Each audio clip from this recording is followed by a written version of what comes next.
Hello everyone, lalong-lalo na dyan sa mga fish keeper at sa gustong mag-alaga ng mga betta fish. Kasi may ibabahagi po ako guys na video before ako matulog. Night shift kasi duty ko kagabi guys. Pero na-miss lang talaga guys sa mga betta kasi ngayon na po ako nakakita ng pagbibreed ng mga bettas guys na actual at na videohan ko. So gusto nyong makita guys, let's go. Ganito para sila guys, nag-breed. Nirarap ng male betta guys yung ating female, yung katawan niya. Walang pinipris niya guys ba.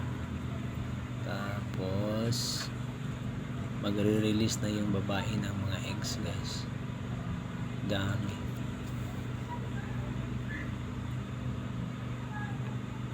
Nagtutulungan talaga sila guys na makuha yung lahat ng mga eggs. Nilagay nila dyan sa guys, sa may aqua plants sa ibabaw. Yung may mga bula. Bubble nest ng male betta yan guys. Diyan nila ilalagay dyan mga eggs.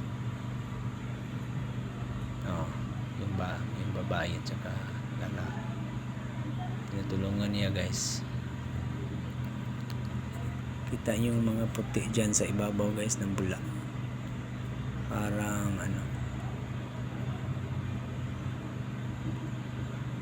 parang kanin na maliit. Yan yung mga eggs nila guys. Mga 300 to 500 siguro na mga eggs. Or depende sa kung malaki yung tiyan ng babae. Ayan, nag-second round na sila guys. Second round. Sayang yung guys male betta natin, yung fins niya na sisira. Yan, ang dami. Nare-release na naman ng eggs ang ating female betta guys.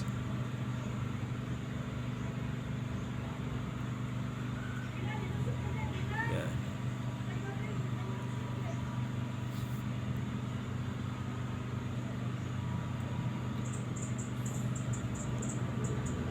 Mas pa sila guys, mas maalaga pa sila guys sa tao.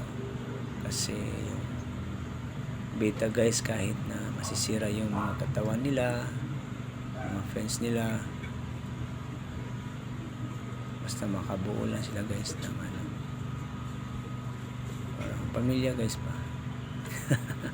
Pamilya. Kasi sa tao kasi may mga yung mga magulang na pabaya guys ba sa mga anak. Sila hindi. Kahit na ma-disbeauty sila guys.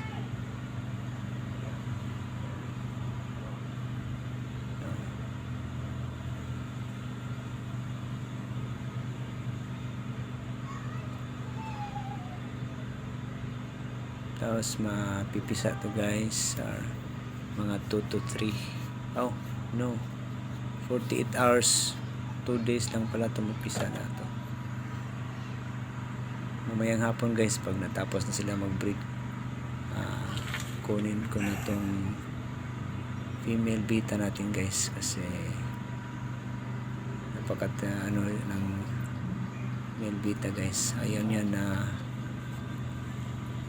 may makalapit sa bubble nest niya guys. Napaka-protective ng male betta.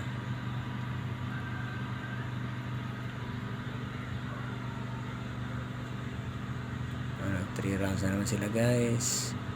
Nasa ilalim ng ating aqua plants. Yan, nagre-release na naman ng eggs.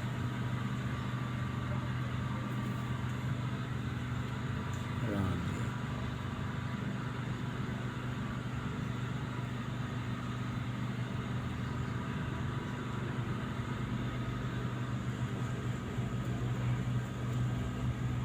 mga 300 to 500 pieces to guys ng mga eggs. Or depende pala to sa ano, may female pag ano, mas malaki yung tiyan niya, mas maraming egg na ano na produce niya guys. Depende rin sa ano kinain o pinapakain natin sa mga beta. Pag nag live food tayo guys, yan ang mas ano, mas makaproduce ng maraming eggs. Tingnan nyo guys, mga puti sa ibabaw na bubbles, yan yung mga eggs. So ito lang muna tayo guys. Abangan for the next videos sa pag napipisa na itong mga fry niya guys. Dito muna tayo guys. Thank you for watching. God bless.